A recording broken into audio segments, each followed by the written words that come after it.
think it was piling on. I was just trying to clarify what I meant, and yeah, I mean, yeah, I wrote everything that I have to say on that on the tweet, but I didn't expect it to be blown out of that proportion. I feel like there's worse things in the world. That pissed me off.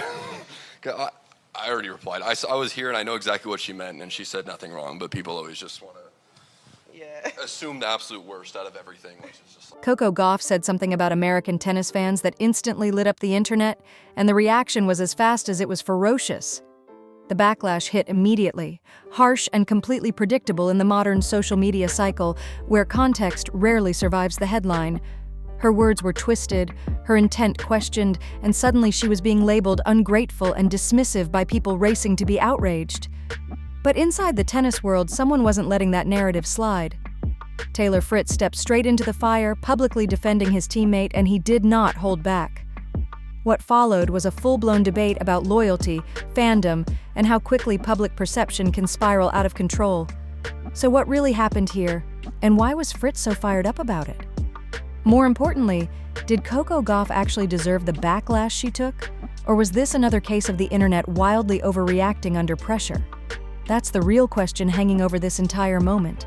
Let's slow it down and walk through the facts, because this controversy is a textbook example of how something reasonable can get spun into a 5-alarm dumpster fire online. Before the United Cup even began, Gauff was asked about American fan support at international tennis events, and she answered honestly, thoughtfully, and without malice. She said, and this is a direct quote, "I'll be honest, no. I feel like we're definitely in the tennis department, the worst when it comes to that." She then continued, "I've always said, I wish our country and other places would show up throughout the world as we see maybe smaller countries support." Coco Gauff got some blowback when she criticised or at least acknowledged how little US support she and other American players get from crowds when they're in other parts of the world, and compared it unfavourably. I mean, it was just an observation, really, wasn't it? I don't think it was criticism. I think it was just an observation that, you know, an Iga Swiatek and Hubert Hurkacz, as we saw today, got absolutely incredible support from. Later, she added that she'd love to see more red, white, and blue in the stands during team competitions, while also making it clear that she appreciates neutral fans who come out to watch. Read those comments carefully, with even a shred of good faith, and the meaning is crystal clear. Gauff wasn't attacking fans, she was making a comparison. She was saying that American supporters don't travel in large numbers to overseas team events the way fans from some other countries do. That's it, full stop. No insults, no accusations, no shots fired. She wasn't calling American fans bad people. She wasn't questioning their loyalty. And she certainly wasn't saying they don't care about tennis. She was simply pointing out a visible reality that anyone who follows international tennis already knows. Compared to countries like Poland, the Czech Republic, or Spain, American fans don't show up overseas in the same numbers, and that's not controversial. It's factual. Anyone who's watched the United Cup or the Billie Jean King Cup has seen it firsthand. When Poland plays, the stands are packed with red and white flags, chants echoing through the arena, energy pouring onto the court. Spanish fans bring noise, rhythm, and relentless passion. Italian supporters turn matches into full-scale celebrations. That atmosphere matters. It lifts players, rattles opponents, and turns tennis into theater. American fans historically just don't travel that way for team competitions. Not because they don't care, but because geography, cost, and culture make it different. That's an observation, not an insult. But nuance doesn't survive online. Context doesn't trend. The internet saw one distorted headline, "Coco Gauff says American fans are the worst," and immediately went nuclear. Suddenly, she was being accused of disrespecting the very people who support her career. Comment sections filled with outrage. Critics called her ungrateful, out of touch, and dismissive. Her words were twisted into something she never said, reframed as a personal attack on every American who's ever bought a ticket or watched her play. Coco, coming to Australia, coming to Perth, and then going over to Sydney and then Melbourne, do you feel like there's a good crowd contingent, a lot of US compatriots, I guess, or US people coming out to support you?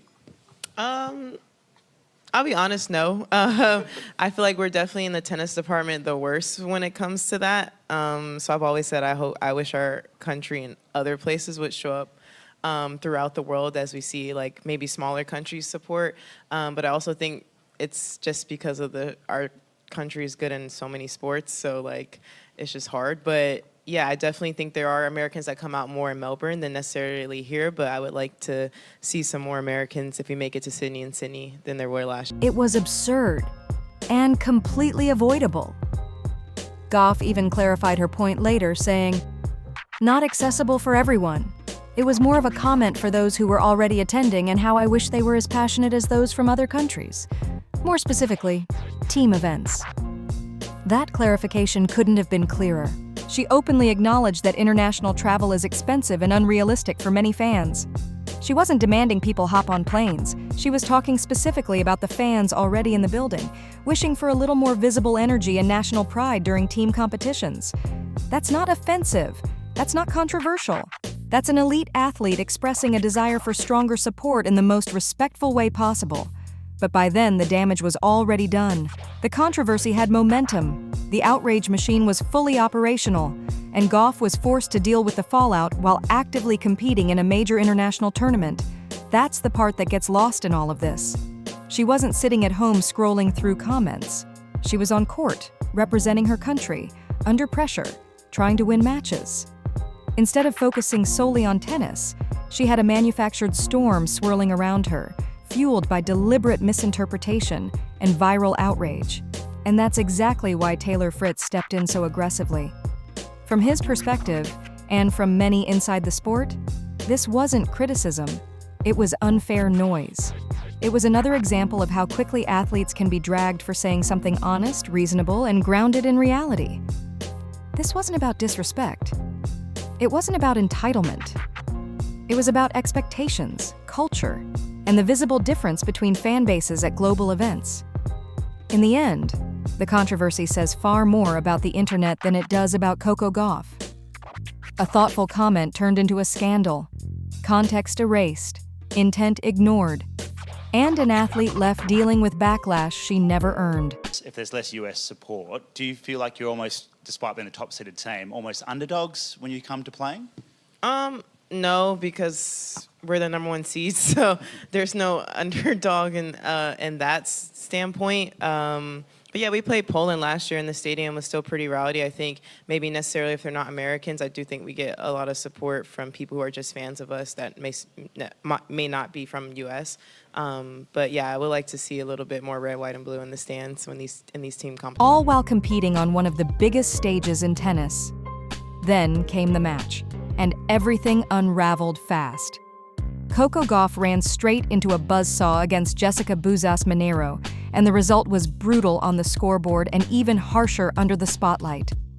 Gauff fell 6-1, 6-7, 6-0, and that third set was especially punishing, a complete bagel where she couldn't buy a single game. It was the kind of loss that invites speculation, and reporters wasted no time doing exactly that. Almost immediately after the match, the questions came flying. Did the controversy affect her performance? Of course they asked. Because nothing excites the media quite like stirring drama and then turning around to ask athletes if that same drama got inside their heads. To her credit, Coco Gauff handled it with total composure. She shut it down calmly and directly, saying, "No, it didn't affect me, and I don't think it was piling on. I was just trying to clarify what I meant. I wrote everything I have to say on the tweet, but I didn't expect it to be blown out of proportion. I feel like there's worse things in the world. That final line says everything. I feel like there's worse things in the world." That's perspective under pressure. She's essentially saying, this was a comment about fan support at tennis events, not a national emergency. There are real issues happening everywhere. And maybe, just maybe, this didn't need to become a full-blown outrage cycle. But perspective doesn't trend online. The internet doesn't slow down, and it definitely doesn't self-correct. Instead, the noise kept growing. And that's where this story takes a turn. Because now, Taylor Fritz steps firmly into the frame. And this is why his reaction mattered so much. Taylor Fritz was sitting right next to Gauff during that original press conference. He heard every word, caught every nuance, and understood the tone in real time. He knew exactly what she meant. He knew she wasn't attacking American fans. So when he watched people online twist her comments into something ugly and inflammatory, it hit a nerve, and hard. When a reporter asked Fritz about the controversy, he didn't soften a single edge. "That pissed me off," he said. "I already replied. I was here and I know exactly what she meant. She said nothing wrong, but people always want to just assume the absolute worst out of everything." That one sentence cut straight to the heart of modern sports discourse. People always want to just assume the absolute worst out of everything. That's the problem in a nutshell. No benefit of the doubt, no patience, no effort to understand intent. Instead, people jump to the most negative interpretation possible and then attack as if it were fact. Fritz saw that happening to his teammate in real time, and he refused to let it go unchecked. And this wasn't just talk in the interview room. Fritz had already defended Gauff publicly on social media before ever facing reporters. He wrote, "People always want to take things in the worst possible way. I was there sitting next to her, and I know exactly what Coco meant and was trying to say, and she's right. There is absolutely no disrespect meant to the US fans at all in this statement." Then he went further, laying out the exact comparison Gauff had been making all along. "If we were to play Czech or Poland here at United Cup, there will be a massive group of fans going crazy for them. We love the Americans that come out and support. Some other countries abroad just have a really insane sports culture, but we appreciate every single American abroad that comes to watch." That's the argument. Clean, factual, and impossible to misread if you're acting in good faith. Smaller countries like Poland and the Czech Republic don't have massive populations, but their tennis fans travel, show up in force, and turn team events into electric environments. American fans don't do that as consistently. That's not disrespect. It's reality. And Fritz articulated it perfectly, reinforcing exactly what Gauff was trying to say before the noise swallowed her words. What makes Fritz's defense hit even harder is credibility. He wasn't guessing. He wasn't speculating from a distance. He was there, sitting beside her, hearing the comments live, understanding the intent, and now standing up to say plainly, "You're all choosing to be offended. That kind of support matters. Defending someone in the middle of a controversy means risking some of that backlash yourself." Fritz could have stayed quiet, avoided the headlines, and let the storm pass, but he didn't. He saw his teammate being unfairly dragged, and he stepped in to correct the record. That's leadership. That's loyalty. And that's what real teammates do when the pressure spikes and the noise gets loud. The entire episode exposes a bigger issue in how athletes are expected to speak. There's an unspoken rule that they must always sound grateful, never critical, never honest in ways that might challenge fans, even when the point is valid and respectfully made. Athletes are expected to smile, nod, and say thank you, no matter what. They're supposed to act like everything is perfect all the time, even when it clearly isn't. But that standard isn't realistic, and it certainly isn't fair. Coco Gauff made an honest observation about fan support at international competitions, and she did it thoughtfully and respectfully. She acknowledged the financial barriers. She clarified her meaning when people misunderstood. She showed awareness, balance, and perspective, and still got dragged relentlessly online. That's exhausting. And it's exactly the kind of situation that teaches athletes to stop being authentic, because they learn the hard way that anything they say can, and will, be twisted against them. That's why Taylor Fritz speaking up mattered so much. His response wasn't just about defending a teammate.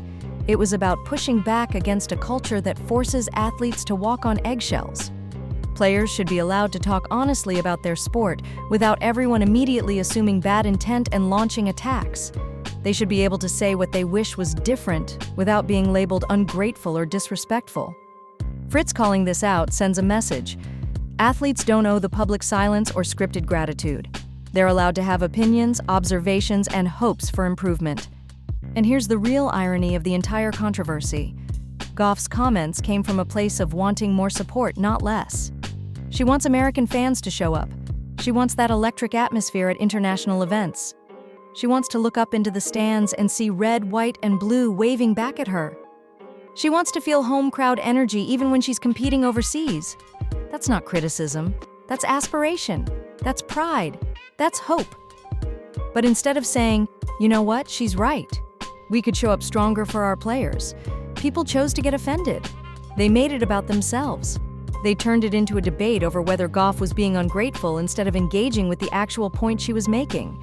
That's peak internet behavior right there. Deflect, personalize, and outrage first.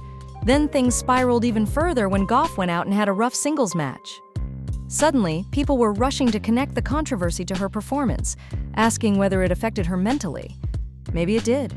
Maybe it didn't. But she never should have been dealing with a manufactured storm in the first place. She should have been focused solely on tennis, period. And here's the part that gets overlooked. Gauff responded like a true competitor. After that tough singles loss, she bounced back immediately. She teamed up with Christian Harrison in mixed doubles, won the match, and helped Team USA advance to the quarterfinals. That matters. Despite the noise, despite the headlines, despite the pressure, she still delivered when it counted. That's professionalism under fire. Fritz did the same thing on his end, keeping Team USA alive by winning his singles match as well. Both players handled their business amid chaos and distraction. That's maturity. That's leadership. And that's exactly what you want from your top players on a global stage. When you strip everything down, this entire situation comes back to one core issue: the way social media inflates minor comments into major controversies. Gauff made a mild, reasonable observation about fan support. In a normal world, people would agree or disagree and move on. But online, everything has to become a battle. Everyone needs an opinion. Everyone needs to be outraged. Fritz saw through that instantly. He recognized the outrage for what it was, nonsense, and called it out directly. What really stood out about Taylor Fritz's defense was just how direct it was. He didn't hedge, he didn't soften the message, and he definitely didn't hide behind PR-safe language. He flat out said the situation pissed him off, and that honesty landed hard. In a sports world full of polished, empty sound bites, that kind of authenticity is refreshing. Most athletes are trained to say nothing while sounding like they said something. Fritz went the opposite direction, clear, emotional, and unapologetic, because he genuinely believed his teammate was being treated unfairly. And that matters, especially right now. United Cup isn't a casual exhibition. It's high-level international competition. Team USA needs both Fritz and Coco Gauff operating at full focus if they want to defend their title. They're facing elite opponents, intense atmospheres, and relentless pressure, and they can't afford distractions or internal drama. The fact that both players addressed the situation head-on and then moved forward quickly is a huge positive sign.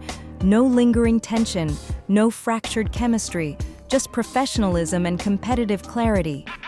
It's also important to note, this isn't the first time Gauff has taken heat for being honest. Throughout her career, she's spoken openly about issues that matter to her, and she's faced backlash before. She could easily stick to bland, forgettable answers and avoid controversy altogether. But she doesn't.